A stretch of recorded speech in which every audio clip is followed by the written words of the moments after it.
which as we know are metaphorical Platonic archetypes, which are myths. Now, I have seen a lot of people claim this story isn't good or isn't bad, and is good or bad writing, but in my opinion, it is a very good and perfect writing, which you will understand as we move probably. Now, this video isn't going to be fully on Galactus, but more as well as Black Winter. You get the two main contexts of the Black Winter, which some used to downplay, or more like a lack of understanding of Marvel, as well as the consistencies in the writing, which is just blatant. After Thor tries striking Galactus, who is severely weakened, the next scan we see here, which I took the most important things, we see that Yggdrasil is dying.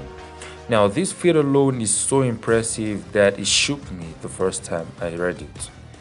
It isn't every Thor comic that you get something that has to blatantly do with Yggdrasil. As for the past 5 years, the only times I remember Yggdrasil really come up is in the Valkyrie run, Doctor Strange run, and Thor 2020 this run. Now, people really never and not seem to know really how powerful Yggdrasil or really anything in Marvel is, as well as what they hold or what the Yggdrasil holds. A lot think it holds just the 10 infinite high ultraversal realms. In fact, I'm going too far. Something is they're just blatant universes, low multiversal, terrible scaling system. Something they're just 9 planets, or something they're just 9 infinite universes, which is just absurd. Now, but they don't know that Yggdrasil is actually an iteration of eternity of its own, which is most likely the sixth iteration as magic itself, which rune magic is the strongest magic in Marvel, literally, even beyond that of the Sorcerer Supreme and Vashantis. Later, I would do a video on Yggdrasil, or more like I would do or just include the scaling of what the Yggdrasil is in my upcoming cosmology video. But just know that the Yggdrasil tree that you see there is just a physical representative or physical representation of the entire cosmos. And this is just a lowball because the honest truth is that true Yggdrasil holds all of Marvel.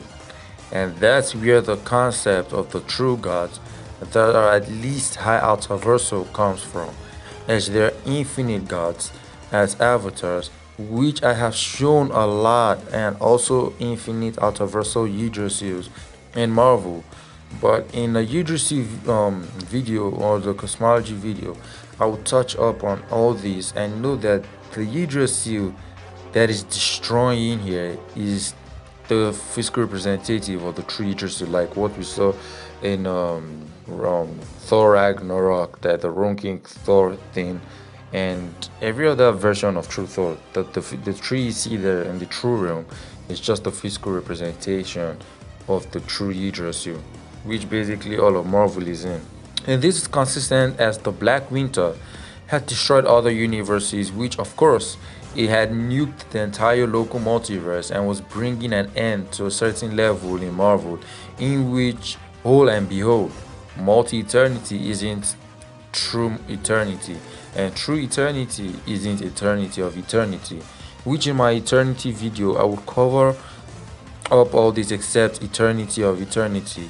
That would be done in a whole different video, so make sure you subscribe, turn on post notification, and look forward to that. This feat alone scales far beyond the scopes of the gods, and even to the level of the ones sitting above in shadows, which just destroying the fate linked to the root of Yggdrasil ended all of Marvel literally, as well as many times it has been used to literally almost destroy all of Marvel, like when Seth and Odin threatened all of creation, right? Seth was going to destroy the roots of Yggdrasil and literally end all of Marvel, and Secret Wars is blatantly implied as just another Ragnarok. In the Valkyrie comic, Heimdall and Jane moved across Marvel to the level of the far shore, which is arguably on, in fact, they moved on the level of the far shore. Now, I have to change quite some things in the cosmology video, right? That is where the full scaling then finished. That Marvel just, because Marvel, a lot of people haven't read a lot of comics in Marvel and don't realize that Marvel actually is just building on the cosmology. Nothing really has changed. That's why I say you have to look out for my eternity video, because before you even understand Marvel cosmology, you need to understand what eternity is. And unfortunately, I think I'm one of the very, very, very little few that actually understand that. And I'm going to share that knowledge, what eternity actually is. Marvel just blatantly gave us the whole secret in the Valkyrie run. Like I said, all of Marvel is basically the Yggdrasil. And that's what happened because they went to the farthest edge of creation in Marvel. That's even in Ultimate, it's basically stated multiple times to be the farthest edge, even beyond all forms of multiversal hierarchies. That is the level of where the iterations of eternity are. Then true eternity is above that, and you guys will be shocked who actually is true eternity. Person who's true eternity doesn't even look like eternity, but it's true eternity. And who is eternity of eternity would also shock you guys. Now, back to as we were saying, right? And so they went even the Yggdrasil, right? The total Yggdrasil scales immeasurably into high outer versal. And it has been stated before, like I said in my Runking Thor video, to be above all forms of mathematics and languages, which you could even argue boundless. And it's very close to that tier, trust me. Now, the Black Winter was killing just the physical representative of it, and not the true thing remotely, and was classified as death directly and narratively, which definitely, from what I can see, it is an aspect of death, which if you watched my American Chavez video, you will understand a bit that death is basically the start of the immeasurably into high ultraversal tier, and could also be possible because when we add one or two things up, it could be possible that this death you see here, the Black Winter, might be just true death itself. But true death is most likely just the start of the immeasurable tier, and this is just an avatar. But let's move on. Black Winter even directly stated that there are things even above and more scary than it, in which Thor isn't or wasn't afraid of the winter, but just wait for the Thor video.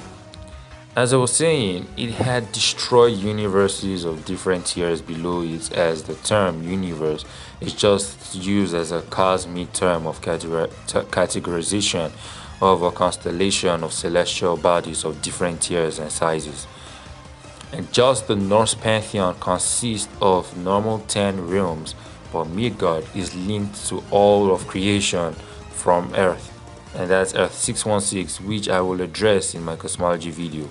The 9 realms except Earth, or the 10 realms, are high ultraversal in nature, which for the other realms I will address it in my Yggdrasil video and still in the cosmology video. Black Winter was powerful enough to make Galactus its herald, and even before Galactus became Galactus, Ta was a planet in a universe beyond all of time and space, making it at least ultraversal, and same as Galan. Galan was from Ta, so it basically let Galactus, the Black Winter basically let Galactus leave. But does that make it more powerful than Galactus? And the answer is no. Let's find out. It only shows you what will kill you, as Galactus' death came from Thor and not the Black Winter, as Black Winter fought Galactus while using illusions on Thor that could fight him, just mentally traumatizing him. And it couldn't do shit to Galactus, but yet, not base Galactus, but a Galactus that got amped from several crazy planets, that even Silver Sulfur Black says these planets have power beyond imagination, which Galactus turns normal planets to high ultraversal or 9 infinite power, talk less of planets that are this overpowered, in which one has power of sorcerers, in which magic in Marvel is no joke at all, and all magic comes from the 6th iteration, or possibly the Vigilantes, a race with there was one with a race with telekinesis and precognition, and that of sentient beings, in which sentient beings are usually ultraversal. Of course, these planets exist within the same conceptual space of the gods, as other universes had already been destroyed, making them high ultraversal actually.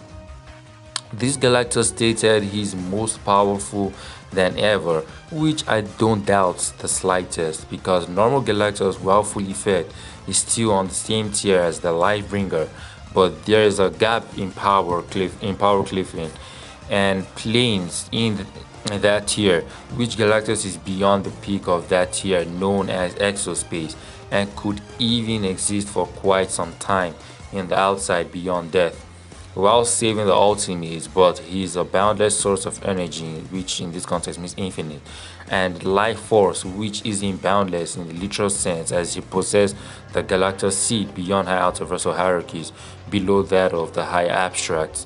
These Galactus fed on high outer energies beyond imagination, which normal outer planets make Galactus still very powerful, and this black winter is an aspect of death, in which should scale to inaccessible, actually immeasurable into high ultraversal. Now, this is the part where I said that this could actually be death's true form, right? And they could because we already know there's death of death.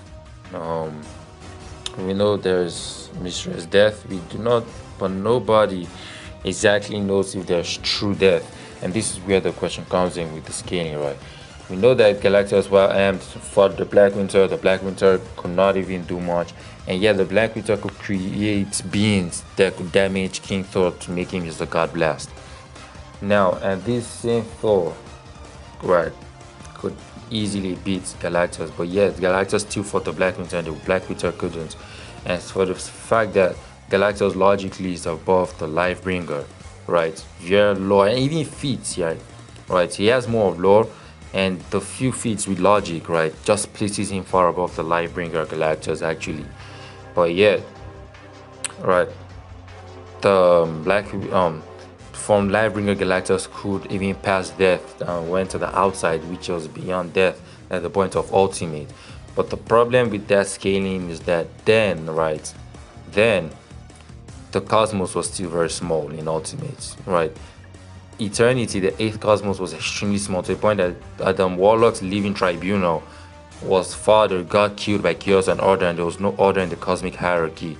So I think yeah, this is actually just an avatar of death, right? Because some people might mistake in a lot of things if they've not read one comic, understand the lore of the other, and then when eternity got bigger is when things in the cosmic hierarchy actually went back to the way they're meant to be, and then the true living tribunal is always beyond the cosmos.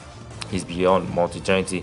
Every living tribunal people see in Marvel is not the true living tribunal. I don't know why, but where they get that from. The living tribunal has ever been truly shown. Anyways, I will address that in a living tribunal video. So yes, death then hadn't even taken a position. Oblivion is beyond the multiverse as well, so you could even argue death is actually beyond all the multiverse, but that's a topic for another day.